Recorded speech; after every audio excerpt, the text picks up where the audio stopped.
acontece muito, tá? O pessoal de lá, que tem informações desse tipo, pode entrar em contato com a gente.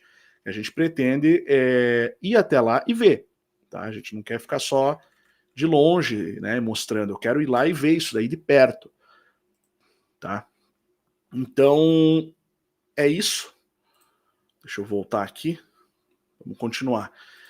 Então, lembrando, então existe essa possível Manoa do Eldorado. A gente tem algumas lives sobre isso aqui no Além da Nuvem. Quem quiser pode ver depois, né? Pode assistir se ainda não assistiu. O Lago Parima, tem vídeos, o Lago Parima, vídeos curtos também, editados, bem objetivos. Rostos muito parecidos, né? Essa aula aqui, não lembro se foi do começo desse ano ou do final do ano passado, né?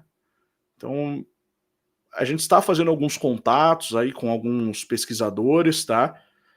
E da região que sabem de algumas coisas a mais aí, estão dispostos a conversar, né?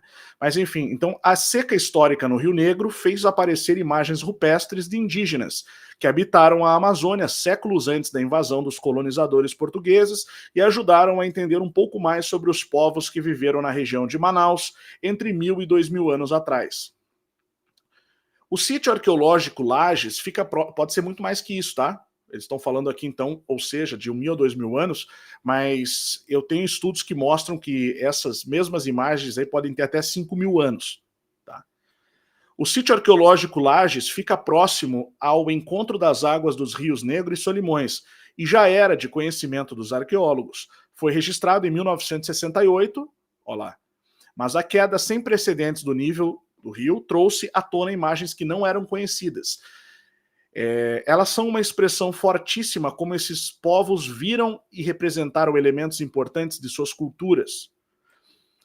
Cada vez mais agora eu estou falando, tá? Isso aqui foi a doutora em arqueologia da USP, Helena Pinto Lima, ela comentou, disse que esse complexo arqueológico se situa justo à frente do encontro das águas, lugar de muita potência em diversos sentidos, desde os tempos antigos até hoje em dia. Lembra que nós falamos lá no que eu mostrei na aula do Instituto? Que eu passei o trechinho do vídeo? Aonde? Que eu falei lá? Encontro das águas. Mesmo lugar, é o mesmo ponto. Que a gente já tinha mostrado no curso A Verdadeira História do Brasil. Isso que está acontecendo agora, a gente já tinha mostrado e documentado. É o mesmo lugar que o UOL está apontando. Tá? O UOL, a Globo, quem for, né? Que agora chegou na grande mídia o assunto. Só que assim, cada vez mais esses arqueólogos da academia, os arqueólogos mais conhecidos e renomados do país, né, que fazem esses estudos, eles, claro, eles descartam tudo que não provém de uma certa versão, né, que existe uma margem assim bem estreita onde eles operam, assim, dentro do aquilo que é aceitável para a academia. Eles descartam, por exemplo, diversos relatos antigos dos jesuítas, de lendas, mitologia, isso tudo não faz parte, até porque não faz parte do trabalho do arqueólogo, isso é parte do trabalho do antropólogo, na verdade, né? Mas os antropólogos conhecem, né, estudam essa questão da mitologia dos povos e culturas e suas tradições. Tá? Então, uma coisa que eu tenho notado é que está sendo mudado o discurso nos últimos 2 a 3 anos.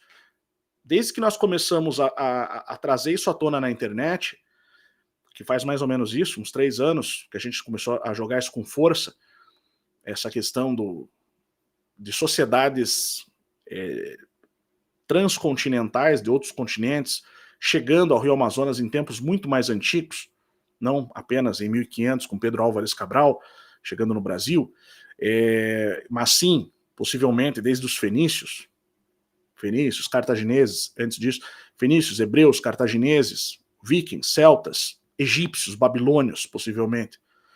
Então, de um tempo para cá, eles ainda não chegaram nesse ponto de reconhecer isso, evidentemente. Mas eles já estão mudando o discurso. Cada vez mais você vai ver arqueólogos falando, e eles já estão falando, já vi reportagens sobre isso nos últimos dias, últimas semanas, últimos meses, que sim, existiram existia uma rede de uma civilização altamente organizada na floresta amazônica, onde hoje é a floresta amazônica, o Pantanal, o estado do Mato Grosso, o estado do Amazonas, o estado do Pará, o estado do Amapá. Então, até o Nordeste, na verdade, até o Nordeste do Brasil, o sertão, as margens do Rio São Francisco, você descendo no Rio Paraná, no sul do Brasil, você vai passar pelo Sudeste, tem um monte também de sítios arqueológicos muito interessantes, até você chegar no Rio da Prata, que hoje nós vamos ver algumas coisas aí também. O Rio da Prata. Tá?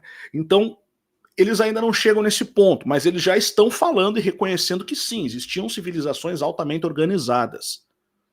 Isso é assim, para nós é óbvio, é uma coisa básica da gente entender isso. A questão é eles admitirem quais eram essas civilizações, isso vai levar um tempo ainda. Mas eu acho que já é um grande avanço, né? Então, olha, agora com essa seca, né, que foi mais forte ainda do que aquela de 1968, que eu mostrei na foto, que eu falei que era dos anos 60 ou 70, já foi respondido pela reportagem, então é 1968.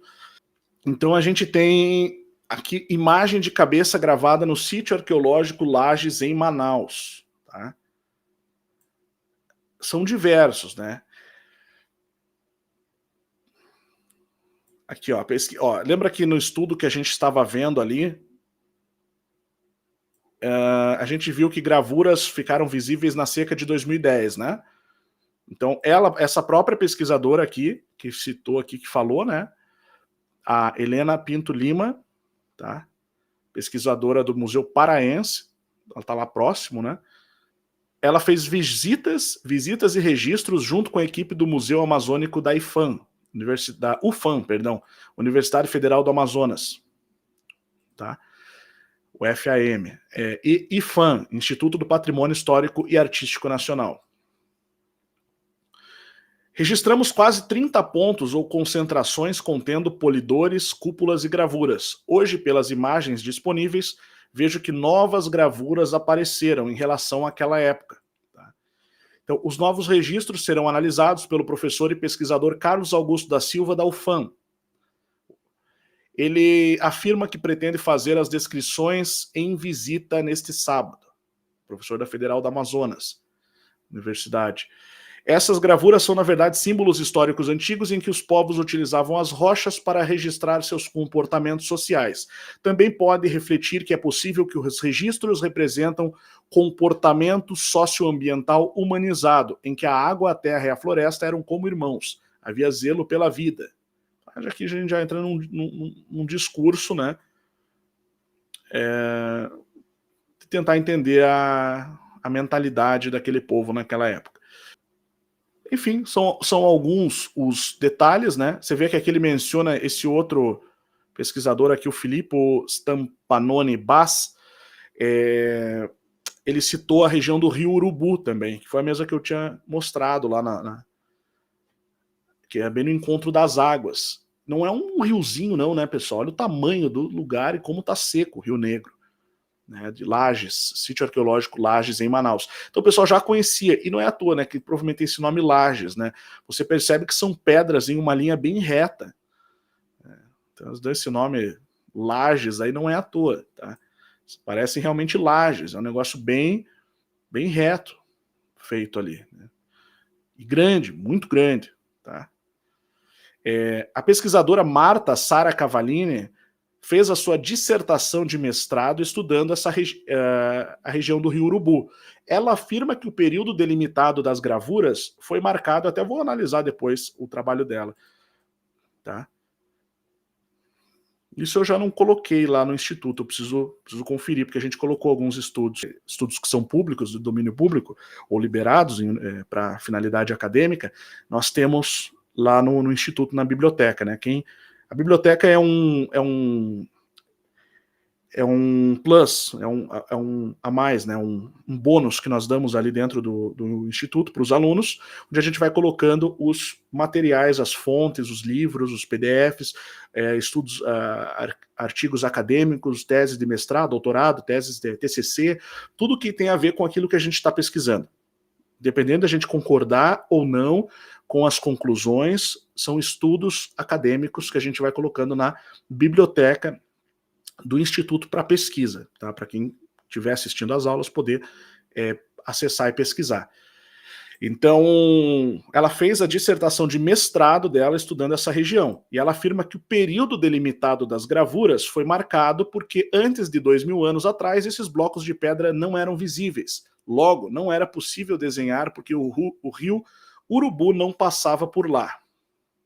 Ela deduz ali, né? Então, ou conclui, na verdade, ela conclui. Já o tempo que eles viveram lá, até 1000 anos atrás, tem a ver com o material arqueológico encontrado na região ao lado, que serviu de moradia para indígenas. Nós vimos no local, essa aqui é a mesma pedra, aparentemente é a mesma pedra que eu mostrei na... Ó, é a mesma pedra, né? Desse estudo aqui, que é do historiador do Amazonas. Se não é, é muito parecida, né? Se não é a mesma. Nós vimos no local que havia cerâmica com desenho de uma careta, ou seja, quem morou lá, ou fez, ou deve ter visto as pedras, por isso que tem essas datas. A gente conhece bastante esses povos, como moravam, as redes de comunicação que criaram.